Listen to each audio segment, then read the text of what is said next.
Chapter 26. Dan tore through his desk drawers, searching for the photo of Daniel Crawford. The scratched-out eyes were still burned in his mind, but the rest of the details had grown hazy, and he needed to give it a closer look.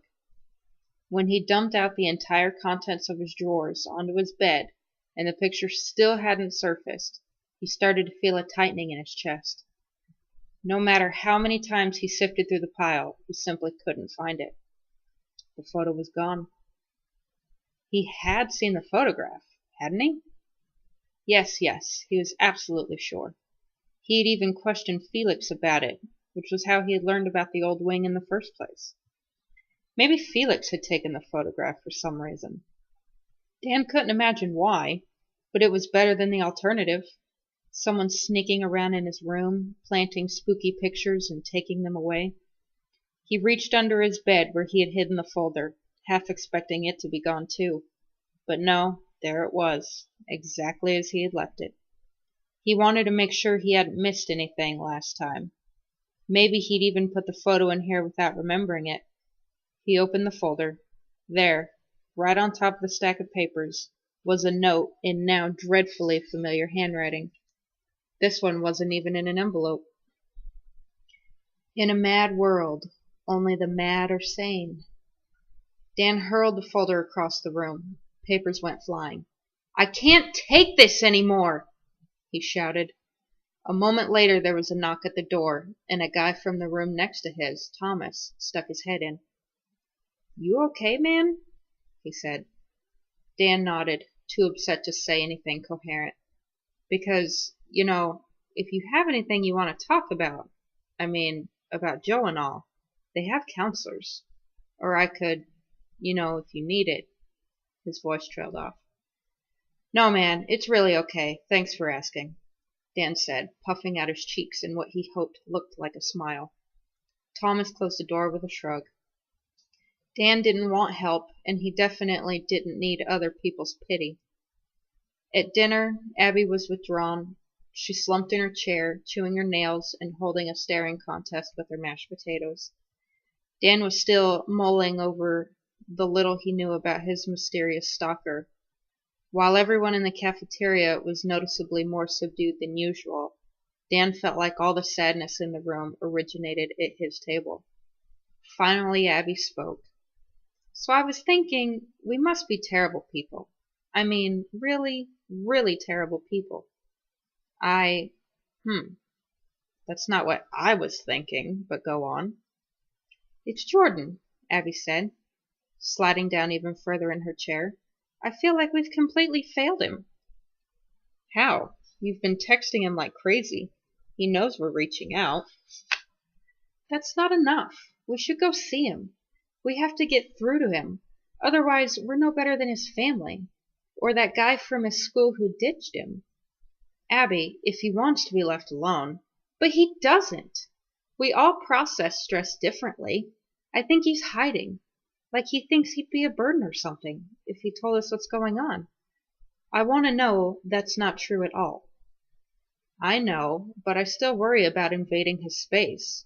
Maybe you should just text him again." "Sometimes, Dan, friends have to take a stand and say, 'Hey, idiot, we're here for you no matter what. We're not going to disappear when you get grumpy or angry. We're in this for the long haul. We're in this for each other.'" "See, that's why I like you so much," he said, surprising both of them. "What do you mean?" "Nothing. You're right. We should go see him," Dan said. "I have figure drawing till 9 o'clock. That seems like such a long time away. Do you think we should go after dinner, and I'll come join you after class? It would mean a lot." "Sure, no problem. I'll tell him what you said, although I might leave out the 'hey idiot' part. Hope you don't mind." "No," she said with a laugh. "That's probably a smart idea. Thanks, Dan. See you later?" Dan nodded, waving goodbye as she grabbed her tray and left for class. He walked out of the Commons a few minutes later and followed the well-worn path back to the dorm. Just 2 weeks more of classes, and then they'd all be going home. He wasn't sure how he felt about that. At least Pittsburgh wasn't too far away from New York. He betted it was an easy trip by train. Two police officers still monitored the entrance hall. They were there to provide peace of mind, but they only made Dan uneasy, as if there was something unresolved that the students weren't being told. The tall cop who had interviewed Dan nodded to him in greeting as he went by. Dan tried not to read anything into the acknowledgement. Nobody was out and about on Jordan's floor. Dan had noticed that most students had chosen to stay outside and away from Brookline as much as possible that day. That only reinforced Dan's feelings that Jordan would be in, since he seemed so determined to avoid human company. There was no answer when Dan knocked on Jordan's door. He knocked a little louder and waited, then pressed his ear to the door, wondering if maybe Jordan was in there but just refusing to answer. But no, he couldn't hear anything inside the room. On a whim, he tried the doorknob. The door swung open. No one was inside. The room was freezing. Yee's side of things looked normal, if a bit messy, but Jordan's half was covered floor to ceiling with torn scraps of yellow legal paper, all filled with his frantic writing. Dan stepped in the room and walked over to one covered wall. He leaned in to take a closer look. This was math on a level he couldn't begin to understand. He wondered if it even made sense to Jordan. "The unsolvable problem," he murmured. The surface of Jordan's desk had disappeared under a mountain of yellow paper, too.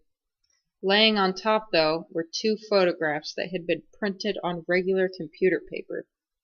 These photographs, Dan picked them up. They were both shots of Abby, Jordan, and him together. The three of them stood in a row, arms around one another, grinning from ear to ear. When had they taken these? He had no recollection of posing for either one, and that frightened him immensely. He'd never had such big gaps in his memory as these. Almost as troubling as his apparent amnesia was the fact that Dan's face had been X'd out so thoroughly in both pictures that the paper had been torn. "What are you doing here?" "Shit!" Dan whirled around, dropping the photographs. "You scared me half to death, man." "Do you think I care?" Hair wet, holding a towel, Jordan had clearly just returned from the shower. He jabbed a finger at the door. "Get out." "Wait, Jordan. I just wanted to see if you were okay. That's all. I didn't mean to." Jordan grabbed Dan by the arm and dragged him a few steps. "I don't care what you meant to do. Get the hell out." Dan sprinted for the hall, cringing when he heard the door slam shut with a bang behind him. He fumbled for his phone, sending off a quick text to Abby. It read simply, "Jordan v. Mad." That was rage. Real rage. And Dan seemed to be the reason for it. But why? What on earth had he done? Why would Jordan hate him so much? Wait, could Jordan be his stalker? Now that was paranoia.